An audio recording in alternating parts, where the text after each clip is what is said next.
NLO ir kļuvuši par unikālu fenomenu visā pasaulē, bet Amerikas dienvidrietumi ir viena no NLO iecienītākajām vietām. Roswella, Ņūmeksikā un 51. zona. Tās ir divas vietas, kur ir notikuši satraucošākie NLO parādīšanās gadījumi. Pateicoties ASV valdības noslēpumainībai, sabiedrība par patiesām notikušo zina ļoti maz. Tagad ir uzieti jauni pierādījumi, kas pierādīs neiedomājamas sazvērestības un šokējošus stāstus, kurus valdība negrib mums atklāt. No nelietīgiem cipaģentiem līdz NLO tehnoloģiju aprakstiem. Atklāsim notikumus, kas risinājās Roswellā un 51. zonā. Globālā cīņa ir sākusies. Slepenās lietas, kas gadu desmitiem ir slēptas no sabiedrības, ar NLO liecībām tagad ir pieejamas publiski. Mēs atklāsim patiesību, ko slēpj šie slepenie dokumenti. Uzziniet, ko valdība vēlas slēpt no jums. Slepenās lietas citplanētieši, atklājot lielāko noslēpumus planētas Zemē. Quantico, Virģīnija, 2011. gada aprīlis. FIB oficiālajai mājaslapai ir neskaitāmi apmeklētāji, kurus interesē mistiska 60 gadus sena vēstule adresēta bijušajam FIB direktoram, Džonam Edgaram Hooveram. Tās saturs beidzot var atklāt patiesību par visu laiku lielāko sazvērestību. Slepenām vietām Gaia hotela vēstule. Gais hotels bija kādreizējais īpašais aģents, kurš atbildēja par FIB biroju Vašingtonā. 1950. gada 22. marta vēstulē viņš raksta par 1947. gada incidenta aculiecinieku. Šis notikums izmainīja cilvēces vēstures gaitu. Lidojošie šķīvīši ietriecās Ņūmeksikas tuksnesī. Vēstulē hotels raksta. Liecinieki tos aprakstīja kā apaļas formas priekšmetus ar uz augšu vērstu centru. Apmēram 15 metru diametrā. Katrā bija 3 cilvēkiem līdzīgi ķermeņi, bet tikai nepilnu metru gadi. 2011. gadā šis slepenais dokuments šokēja visu pasauli. Beidzot apstiprinājās tas, ko neatkarīgi izmeklētāji jau sen bija nojautuši. ASV valdības zina par ārpuszemes civilizāciju un tīšuprāt slēpj to no sabiedrības. Daudzi secināja, ka šī vēstule ir pirmā liecība par NLO un nosauca to par Roswellas incidentu. Slepenā lieta – Roswellas incidents. Roswella, Ņūmeksika, 1947. gads. 2. jūlijā naktī Vilmotu pāris ieraudzījis lidošu lodveida objektu ātri nolaižamies no debesīm. Tas pazuda aiz kokiem pilsētas ziemeļrietumos. Vilmoti nespēja noticēt savām acīm. Nākamajā rītā rančo strādnieks Maks Brezels atklāja metālisku gruvešu pēdas apmēram tajā vietā, kur Vilmori redzēja pazūdam lidojošo disku. Brezels savāca savādos materiālus un atnesa uz šerifa biroju. Šerifs ātri ziņoja Roswellas armijas gaisa spēku bāzei, ka ir notikusi avārija, un bāze atsūtīja majoru Jesse Marselu izmeklēt šo lietu. Viņa dēls, kuram tolaik bija 12 gadu, skaidri atcer šo notikumu. Viņš pārādās ļoti vēlu, ap 2 naktī, ļoti satraucies. Viņš mani pamodināja manu māti un teica, ka viņi ir atraduši NLO vai lidojošo šķīvīšu daļas.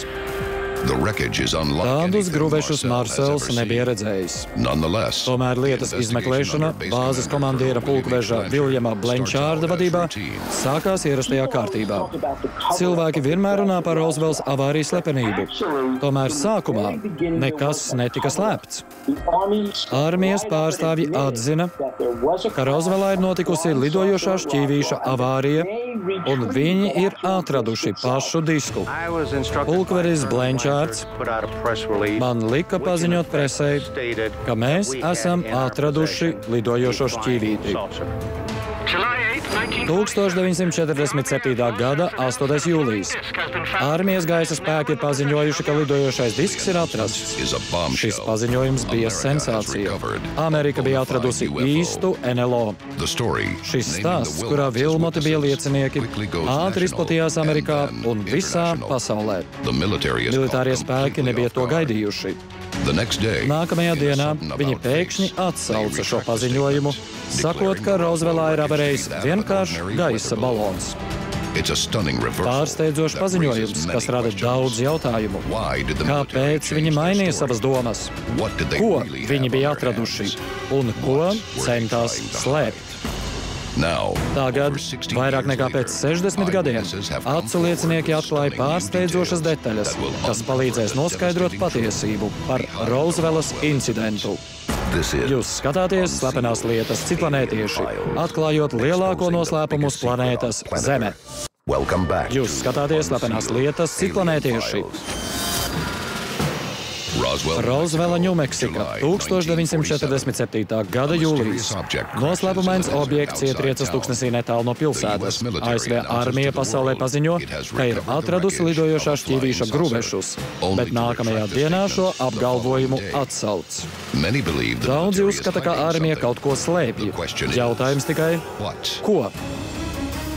Pentagons sasauc preses konferenci, kurā majors Jesse Marsels parāda materiālus, ko viņi ir atraduši. Marselam lūdz pozēt gruvešu priekšā, un armija atsauc paziņojumu par lidojošajiem šķīvīšiem Rozvelā un apgalvo, ka avarējis gaisa balons. Citiem vārdiem, pulkvedim Blenčārdam nākas piekrist, ka majors Marsels mēdīju priekšā izskatās kā muļķis, tādējādi aptraipot šī militārista karjeru. Šis ir mans tēvs, kurš rokās tur gaisa balona gabalus. Tas nav tas, ko mēs redzējām 1947. gada naktī un rītā uz savas virtuves grīdas. Tas ir kaut kas cits. Preses konference ir tikai viens no faktu slēpšanas pasākumiem. Cilvēki tiek iebiedēti. Vilmoti tika atklāti kā vienīgie aculiecinieki, bet patiesībā viņu bija vairāk. Tā vakara parādību redzēja vairāki, un atšķirībā no Vilmotiem daudzi devās uz avārijas vietu, bet atdūrās pret nobloķētiem ceļiem. Ikvienu ar draudiem sagaidīja bruņoti vīri. Viņš teica, jūs neko neredzējāt, jūsu tur nebija. Jūs neko nezināt. Tad viņš teica, mēs varam aizvest jūs uz tūkstnesi, un neviens jūsu līdzus neatradīs. No jums paliks tikai kauli, un neviens neuzzinās, kas ar jums notika. Kāds noslēpums varēja likt militāristiem izteikt draudus? Atbildi zina cilvēks, kurš bija seku likvidēšanas komandā. Mēs uzreiz zinājām, ka tā nav lidmašīna. Tas gaisa kuģis bija vaļā, un viens ķermenis atradās tajā iekšā. Tad mēs par rācijām izsaucām smagās mašīnas, ceļam krānu un visu nepieciešamo. Mums vajadzēja visu aizvākt. Gadiem ejot, acu liecinieku kļūst aizvien mazāk. Bet daži nevēlas paņemt šos noslēpumus līdzi kapā. Slepenā lieta - Rozvelas atzīšanās. 2002. gads. Walters Halts, atbildīgais par Rozvelas preses konferenci, nāk klajā ar liecību, kuru apstiprina ar zvērestu, un atklāja patiesību par Rozvelas gruvešiem un NLO citplanētiešu līķiem. Lūk, kas patiesībā notika Rozvelā pēc aculiecinieku apgalvojumiem. Leitnants Walters Halts, Sabiedrības informēšanas centra pārstāvis. Un tā bija ļoti svarīga liecība. 2012. gadā CIP veterāns Chase Brendons, kuram bija piekļuve slepeniem failiem, strādāja kādā no CIP glabātavām, kad atklāja kasti ar uzrakstu Rozvela. Tajā viņš atrada dokumentus un fotogrāfijas, kas atklāja, kas patiesībā notika tajā liktenīgajā 1947. gada naktī. Viņš nolēma neslēpt faktus un izaicināja likteni. Viņš teica tā: es zinu, ka Rozvelā avarēja objekts no citas planētas. Militāristi savāca ne tikai gruvešus, bet arī līķus, un sākotnēji par to paziņoja arī sabiedrībai. Bet kas notika ar gruvešiem? Un svarīgākais, kas notika ar citplanētiešu līķiem?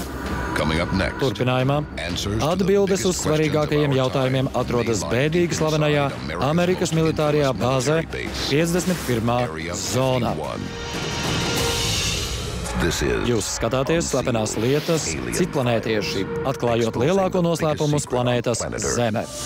Jūs skatāties slepenās lietas citplanētieši. Kas notika ar avarējušā objekta gruvešiem un uz kurieni tika aizvesti citplanētiešu līķi? Iespējams, atbilde atrodas visapsargātākajā vietā pasaulē. Slepenā lieta - 51. zona atslepenota. Dziļi Nevadas tuksnesī 135 km uz ziemeļaustrumiem no Lasvegasas atrodas slepena Amerikas gaisa spēku bāze. Daži to sauc par sapņu zemi, citi par paradīzes rančo. Vienīgais pierādījums par tās eksistenci atrodas cipfailā, kur tā ir apzīmēta kā 51. zona. Otrā pasaules kara laikā tas bija treniņu lidlauks, un 1946. gadā tas tika pamests. Bet drīz vien militāristi tai atrada jaunu pielietojumu. 51. zona sākotnēji bija pētījumu un gaisa spēku tehniskā bāze. Tajā tika izstrādāta pirmā spiegu lidmašīna. Šodien šī zona ir ierobežota, un gaisa telpa virs tās ir slēgta. Pa tās teritoriju patrulē apsarga automašīnas. Ja kāds šķērsos robežu, tiks nošauts. Ja kāds ielidos tās gaisa telpā, tiks notriekts. Šī vieta bija tik slepena, ka cilvēks pat nedrīkstēja atzīt, ka tajā strādā. NLO eksperti uzskata, ka 51. zona ir Rozvelas avārijas gruvešu pētījumu un testu bāze. Vai Rozvelas gruvešus tiešām aizveda uz 51. zonu? Vai kāds no tās darbiniekiem ir uzdrošinājies pastāstīt, kas tur notiek? Los Angeles Times žurnāliste Enija Jacobsena apgalvo, ka ir. Nesen viņa intervēja vairākus bijušos 51. zonas darbiniekus.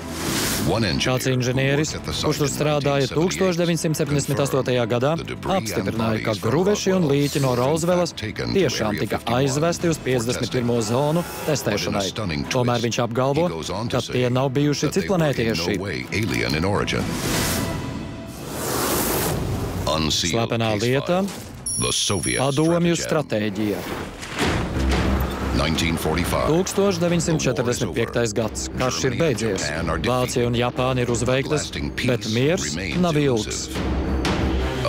Amerikai un Padomju Savienībai ir nesaskaņas, un vēl viena kara draudi ir ļoti reāli. Staļins zina, ka Savienotās valstis ar savu jauno kodolieroču arsenālu ir spēcīgākas.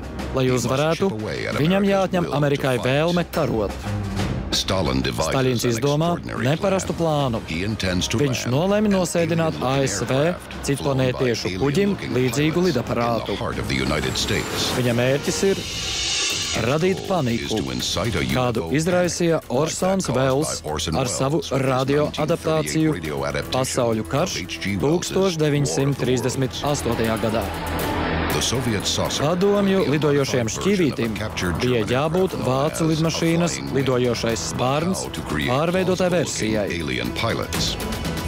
Bet kā radīt ticam izskata pilotus, Staļinam vajadzēja neparastus sabiedroto nacistu ārsta Jozefa Mengeles palīdzību.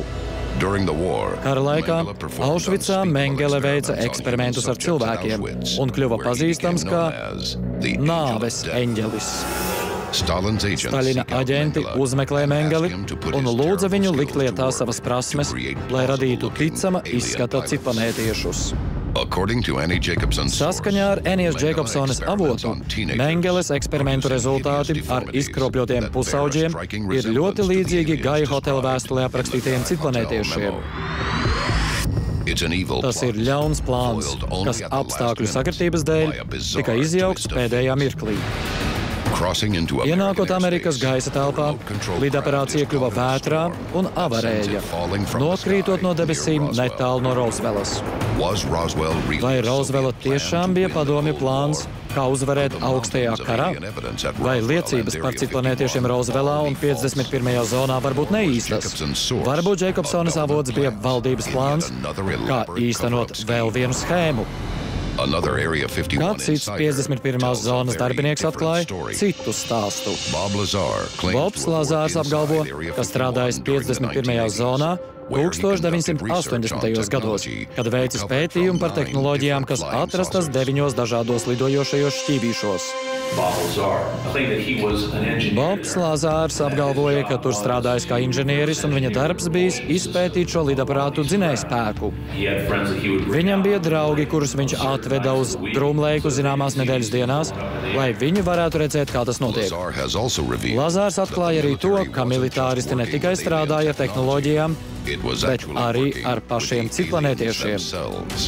Viņš tos apraksta ļoti līdzīgi kā Gaisa hotels savā vēstulē. Tomēr, ja Lazārs saka patiesību, tad kas ir noticis ar futūristisko lidaparātu, kurā izmantotas citplanētiešu tehnoloģijas?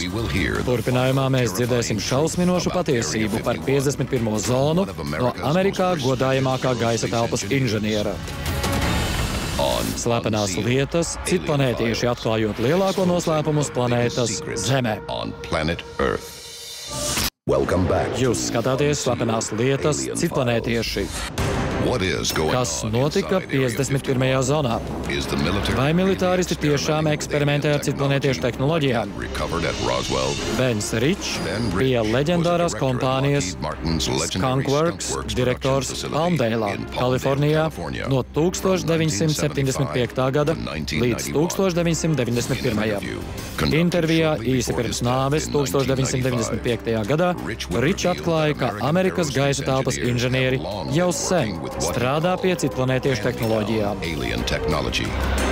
Viņš ir slavens ar savu apgalvojumu, lai ko jūs redzētu lidojam debesīs vai šķērsojot tūkstnesi, mēs esam 50 gadus par to tālāk. Citiem vārdiem sakot, daudz tālāk nekā jūs domājat. Labi, tas ir interesanti. Tagad pievienosim laika komponenti. Ja viņiem ir bijusi viena vai vairākas avārijas, viņi tās pētīja jau daudzus gadu desmitus, tad kā var zināt, ko viņi jau ir sasnieguši? Ričs pieņem, ka šis pētījums tika veikts ASV valdības tiešā pāraudzībā. 1969. gadā, kad Ričards Niksons to nodeva nezināmai starptautiskai direktoru valdei. Pirms nāves Bens Ričs saprata, ka šī vieta ir pārāk spēcīgs ierocis elites rokās. Sabiedrībai bija tiesības zināt patiesību par Roswellu un 51. zonu. Vai Niksona ēnu direktoru valde varēja būt noslēpumainā grupa MG12? Ja tā, vai viņi kādreiz nolems izmantot šīs tehnoloģijas cilvēces labā vai savos nolūkos? Jūs skatījāties Slepenās lietas citplanētieši, atklājot lielāko noslēpumu uz planētas Zeme.